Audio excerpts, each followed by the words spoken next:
So, with our series questions from the floor, we were just recently asked about a crisis communication plan.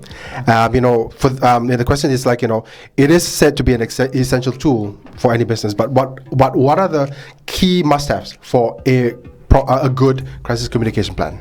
Okay, this is really a good question. And my answer is going to address the fact that it doesn't matter whether you're a startup, an SME, a large company, multinational, there are 6 key must-haves that you really want to be able to consider going into your crisis management plan. The first one is having a system to gather information. This might be social listening in terms of seeing or being able to understand when people are talking about your brand in a negative way. You need to be able to have contact details. The second one, for your crisis management team. Who are the people within your organization, plus the Plan B people, just in case you can't access one of them, who are going to be part of the team that lead the response during a crisis situation. The third one is your first hour communications. What is the process for your first hour? A crisis happens, you're alerted to it. What are the immediate steps you take? What are the holding notices or holding statements that you put onto social media platforms, for example? Do you direct people towards one social media platform only? What press information, or what information do you send out to the press? For example, XYZ is aware of an issue, we will be calling for a press conference, XYZ, so forth.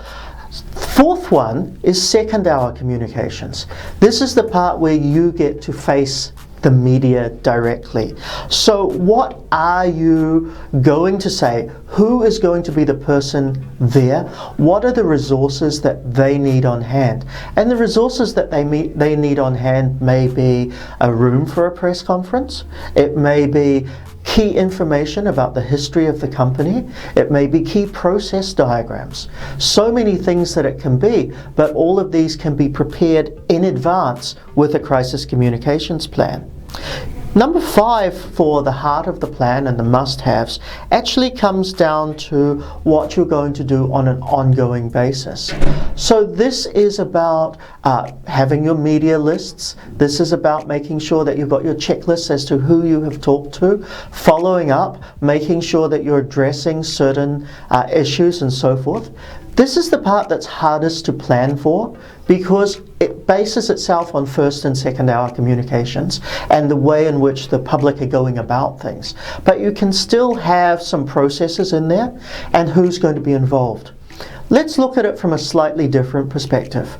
A crisis does not work 9 to 6 like a company. A crisis is 24 hours. So you are going to need to even identify who is responsible for after hours communication, who will be available as point of call, etc. That becomes part of your ongoing plan.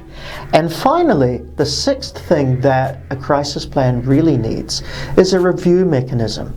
Once the crisis has happened, how do you as a company, as a team, review your process and your progress through this, and how do you find a way to adjust anything that didn't work for you, or to add in things or subtract to make sure that if something was to go wrong again in the future, you have a smoother response to it.